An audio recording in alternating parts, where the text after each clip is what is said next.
How's everyone doing today? Welcome back to On The Ball and welcome back to another transfer update where we'll be concentrating on transfer rumours around Europe. And starting off with a player which didn't really think I'll be speaking about anytime soon, but his name is Benjamin Mendy, and it's an official statement. Lorient have signed former Man City fullback Benjamin Mendy on a contract until 2025 after he was found not guilty by Chester Crown Court following the allegations. What do you make out of this one? Yeah, not one I really want to get into, but it's obviously a controversial topic. When from Benjamin Mendy's point of view, you know, he's been proven not guilty. Well, not proven, but he's been found not guilty, and he wants to get on with his footballing career. He's had 2-year absence, and now the court has decided the case. Then he's within his right. Obviously, a lot of people feel that even though he's been found not guilty, with how many people came forward, it's still a very controversial issue, and I'm guessing a lot of English clubs don't want the PR heat and don't want to take this on. So it makes sense that, you know, he's gone to a team like Lorient where he can start rebuilding his career with a lot less limelight than he would have been in the Premier League. And I'm sure from Man City's point of view, it's a PR headache they don't need. Yeah, I totally get that. But from a Lorient perspective, to get someone with Benjamin Mendy's quality, I mean, they couldn't have dreamed probably of getting someone with that kind of quality in terms of a footballer. Yes, but he has been out of the game for 2 years, so how much will affect that? And I don't even think he's been allowed to train with City or anything like that, so how much effect that would have had on him? I'm sure it's going to take him a bit of time to acclimatise. Obviously, he was a top left back before everything happened, so I'm sure they're happy to get him through the door. But yeah, it's not as easy cut and dry as he's. Who knows how good he's going to be when he comes back? Yeah, that's true. But let's move on. Let's talk about Moussa Diaby. We brought you the news a couple of days ago that Aston Villa had a bid rejected for Moussa Diaby from Bayer Leverkusen. The Atlético reporting today that Aston Villa have made an improved bid worth £42.9 million for the Bayer Leverkusen winger Moussa Diaby. There is also talk about Saudi bids coming in as well for the attacking winger. What do you make out of this one? Do you think this is enough to make this one happen? Well, if they're competing with a Saudi team, it's going to be very difficult to kind of match their offer, because you would assume they can kind of always gazump a team like Aston Villa. But 42 million seems about right in my estimations. That's what 55 million euros, something like that. So I think for someone like Moussa Diaby, who's a quality player, the season he's had, I think that's probably fair value. I wouldn't say they're getting him cheaply, but I wouldn't say they're overpaying either. I think at his age, his quality, it's a pretty good deal. But whether Leverkusen are kind of trying to play both sides off each other, trying to up the price, that's probably the situation.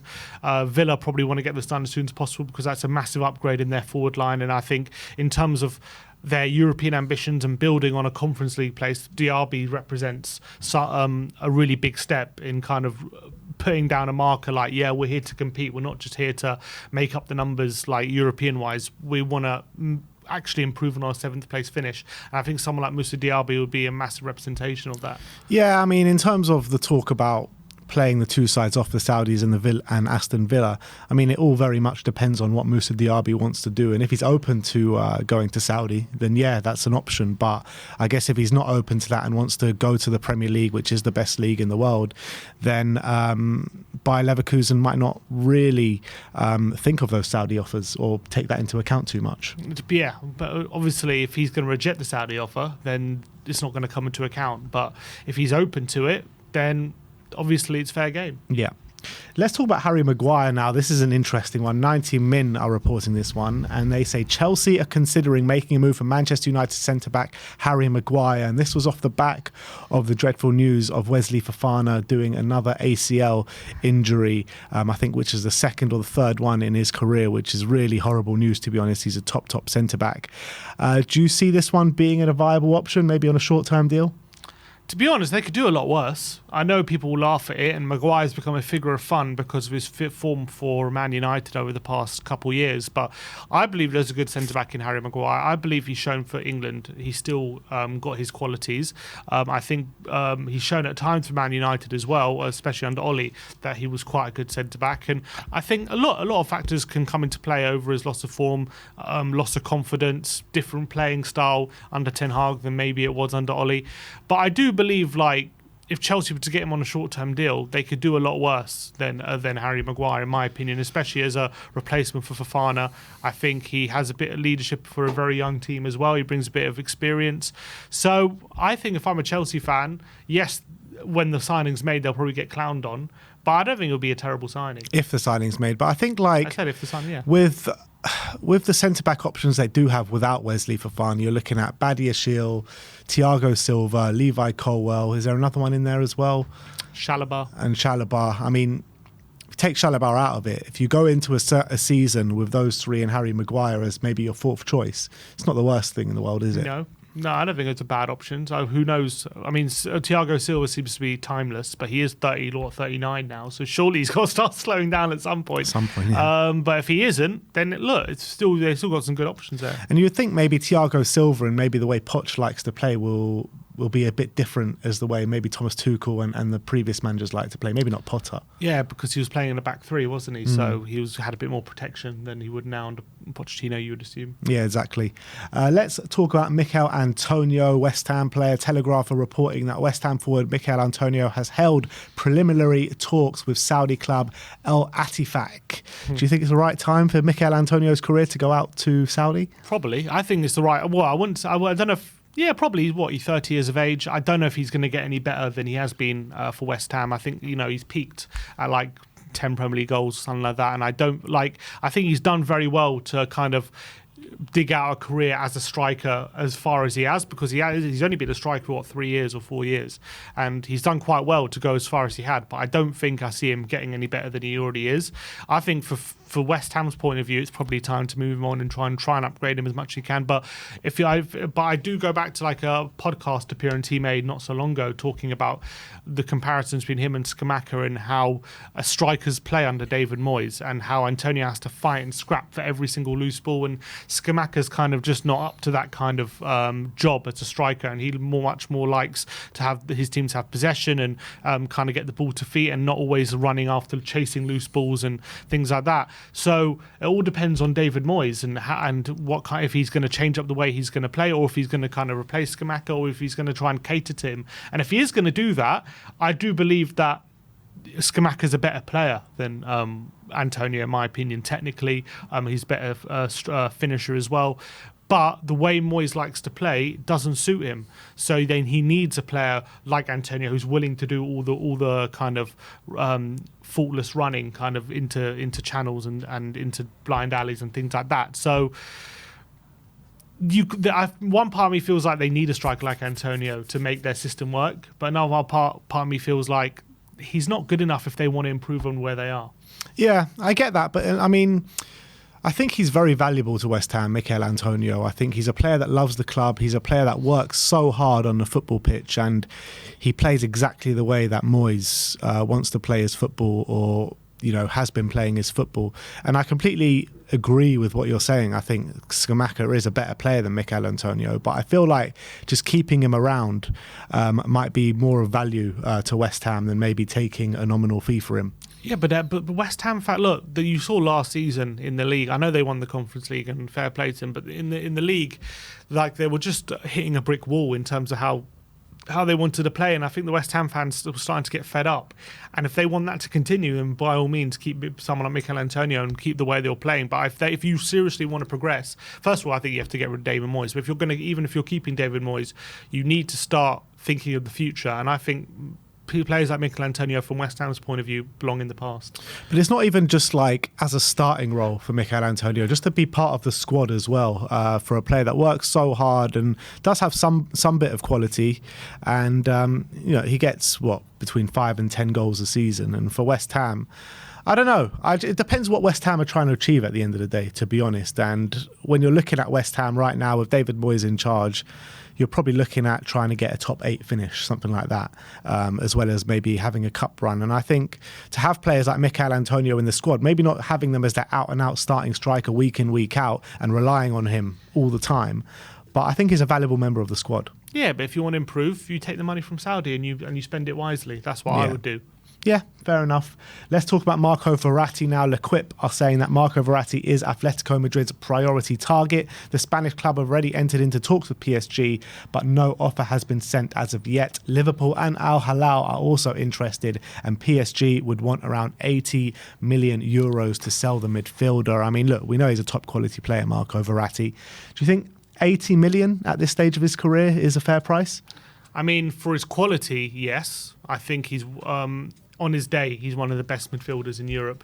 I don't quite like. I love Verratti. I feel like he has his potential, but I feel like he doesn't get like the credit he deserves for how good he is a lot of the time. But I also feel like he hasn't himself maybe lived up to his potential like totally. And I know like he won the Euros of Italy, and obviously at PSG they've been dominant, but I feel like he could have been, like, if he played for Barcelona, he would be seen in a different light, in my opinion. He would be seen as a better player than he is. Do you feel that is because he's at PSG? Potentially, and that is a shame. He is, what, 30 years of age now? Yeah. So 80 million. I mean, look, you could say it's too much, but then Casemiro went for 70, and look at him now. Like, he's still he's absolutely smashing out in the Premier League, and people are saying what a signing Man United have made. So I easily think Verratti could make a similar move to I don't know about Atletico. I don't know if that's a club that would suit him massively, to be honest. I think Liverpool would. Yeah, Liverpool would be really good, but again, I don't know if Liverpool need a player like Verratti though. They've got someone like Thiago at the helm.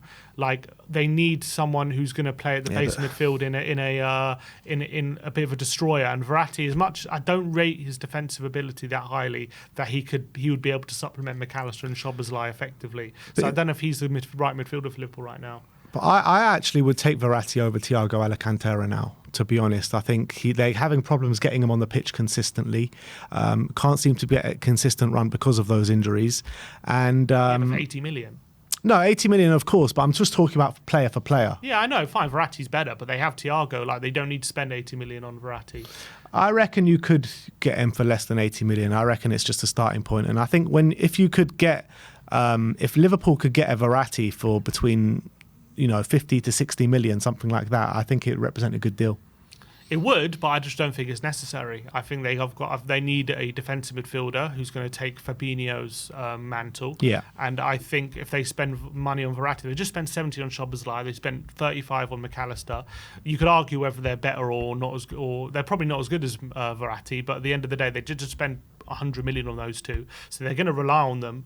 I think it wouldn't be wise to then splash an extra 50, 60 on Verratti right now. If they should have done that, they should have done that in place of McAllister or Szoboszlai, not on top of them. I think they need different priorities. Atletico, I don't think he suits their kind of style of play, in my opinion. Although he is a battler and a fighter in his spirit, I just don't rate his defensive ability that highly. So I don't know if he suits their style of play. But I think he'd much more suited to like a Man City, although I don't think he's going to be joining there anytime soon, or a Barcelona. But again, they just signed Gundogan and other midfielders, so I don't see him joining. So I think he might be stuck at PSG, in my opinion. Mm-hmm. Let's move on. Let's talk about João Félix, as he's made some comments on his future, and he says, "I'd love to play for Barcelona. Barcelona has always been my first choice, and I'd love to join Barca. It has always been my dream since I was a kid. If it happens, it will be a dream come true for me." I mean, this is a guy who's currently contracted to Atlético Madrid. Barcelona are on their main rivals in the league, going for La Liga. I mean, this doesn't sit right with me, making these comments so publicly. Definitely not. I mean, look, it's no secret he's not happy at Atlético Madrid. By the very fact that he went on loan for Chelsea for 6 months, if he was with the player of his ability and how much Atletico paid for him, like, you wouldn't expect that kind of deal to be even on the cards if there was not something wrong between his relationship between him and Atletico. And this is just a consequence of that. We know he wants to leave. We know Atletico want to get rid of him. So as much as it is not right that he comes out publicly and says stuff like that, it's no secret, is it, that is the case. But obviously from a PR point of view, from Atletico point of view, they probably have to punish him or fine him for doing something like that, because he shouldn't be speaking publicly about his wanting to leave, especially to a rival. I believe Félix is one of the most untapped players in terms of potential-wise that we've seen. I think Atletico don't know how to use him. I think Chelsea were a complete mess when he joined there, and I think he's waiting to explode, and he's waiting to find the right club to use him the proper way and actually for me, he's got the potential to be up there with the best forwards in Europe, and I just think he's kind of wasted his last few years, and I believe he's so much better compared to what he's shown over the last few years. And I think if he was to join a club who's more settled, who plays attacking football and can get the best out of him, I think you've got one of the best forwards in Europe, in my opinion, there. Yeah, and even like how bad Chelsea were last season, you still saw glimpses in games where he really shone. And I think this guy has absolutely bags of ability and bags of talent, and he would suit right into the way Barcelona like to play their football as well, let's be honest. But in my opinion, he should just be coming out and saying he's ready for a new challenge, but he should not be talking about any specific clubs individually. I think it's a bit of a disgrace from him. But look, let's move on. Let's talk about Mohammed Kudus now, as Sami Mokbel says that Arsenal are showing an interest in signing Mohammed Kudus. Ajax would likely ask for around £40 million for the midfielder. Do you think he's a player that Arsenal need right now? Not as a priority, but I mean, they have Trossard for the left, and they don't really have a backup right now on the right-hand side. Obviously, Nicolas Pepe they want to get rid of, and he's got no future at Arsenal. So you could argue he's a player who can fill in centre mid. He's a player who can fill in on the right-hand side. He can even fill in up front if need be as well. So he's a versatile player who can cover lots of positions. You could even back him to maybe take the place of Havertz, who looks like he's going to be playing centre mid right now. You don't really expect him to be seriously challenging Saka for that first team spot, but maybe even you could say he could take the spot of Gabriel Jesus up front potentially. But I mean, 40 million seems like a fairly cheap price for someone like Kudus. I mean, I think he should be going to a place where he would be the star of the show, in my opinion. If I was him, I would advise not going to Arsenal if he's going to be playing second fiddle to Saka or his centre mid. But maybe he feels like if he goes there, he can be starting in one of the various positions. So maybe he feels like that's the right place for him. He definitely would fit into that team if he's starting. I just feel like for him, I wouldn't want to risk going there and just not being able to get into the team. Yeah, I still think if he was to go to Arsenal, this guy has bags of ability as well. And I feel like if he was to go to Arsenal, he's so versatile. I think he'll get a lot of minutes there, whether it be in the attacking midfield positions, right wing, up front, even potentially out on the left wing as well. I think he could get so many minutes at Arsenal. I just don't want him to go there. I know, but, he's, especially with the amount of games they've got with Champions League this year as well. So I do think it would be a great signing for Arsenal if it was to happen. I agree. It would be a brilliant signing. Absolutely brilliant. And if like Saka got a long-term injury or something, then all of a sudden you've got an amazing replacement. Yeah. So I think this guy as well, I think he's top talent. I think he's showing really good stuff for Ajax, and I thought in the World Cup for Ghana, yeah, he was brilliant as well. You know what I could see happening if they were to sign this Mohammed Kudus? I could see him displacing Kai Havertz from the team pretty quickly, and that maybe in that number 8 role. Yeah, but then again, then you get the feeling, why the hell did they sign Havertz? Yeah, of course. But not every signing can work out all the time. Yeah, but they signed him for 65 million. Yeah. I know. But let's talk about Luis Suarez now, as Gaston Edul says Luis Suarez is on the verge of joining Leo Messi and Sergio Busquets at Inter Miami. Progress has been made in talks, and there is confidence a deal will be done soon. So they're creating a bit of a mini Barcelona in Miami. Alba, Busquets, Messi and Suarez now.